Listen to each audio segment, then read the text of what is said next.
আসসালামু আলাইকুম আব্বু, কেমন আছো? ওয়ালাইকুম আসসালাম। এই তো আলহামদুলিল্লাহ আছি বাবা, তুই কেমন আছিস? আলহামদুলিল্লাহ আব্বু, অনেক ভালো আছি। তো হঠাৎ বাবার কাছে আসলি, কিছু বলবি নাকি রে? হ্যাঁ আব্বু, একটা কথা বলতে চাইছিলাম। কি কথা বল বাবা। টাকা দরকার?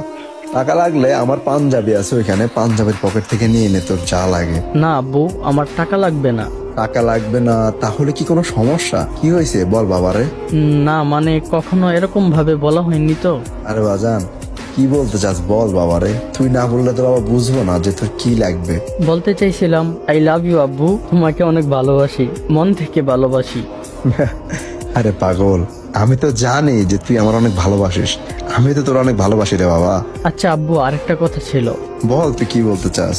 আব্বু চলো না কালকে একটু নদীর পাড়ে ঘুরতে যাই, অনেক মন চাইতেছে তুমি আর আমি একটু নদীর পাড়ে ঘোরাঘুরি করব, একটু সময় কাটাবো। নদীর পাড়ে ঘুরতে যাবি বাবার সাথে? হ্যাঁ আব্বু, তোমার সাথে ঘুরতে যাব। কি তুমি যাবা না? কিন্তু কিন্তু কি আব্বু, তুমি যাইবা না আমার সাথে? কিন্তু বাবা তো আরো 17 বছর আগে তোদেরকে ফেলে আল্লাহর ডাকে সাড়া দিয়ে না ফেরার দেশে চলে এসেছি রে বাবা। হ্যাঁ, তার মানে আমি এতক্ষণ স্বপ্ন দেখতেছিলাম। আব্বু, আব্বু কোথায় চলে গেল আব্বু? গাইস, আমার যখন 4 বছর বয়স তখন আমার আব্বু আল্লাহর ডাকে সাড়া দিয়ে না ফেরার দেশে চলে গিয়েছিল। ছোট থেকে বড় হইলাম, জীবনে কাউকে বাবা ডাকতে পারি নাই, কিন্তু উনি মাঝে মধ্যে স্বপ্নে এসে বাবা ডাক শুনে আবার চলে যাই। তো গাইস, সবাই আমার বাবার জন্য দোয়া করবেন, আমিও সবার বাবা মার জন্য দোয়া করি।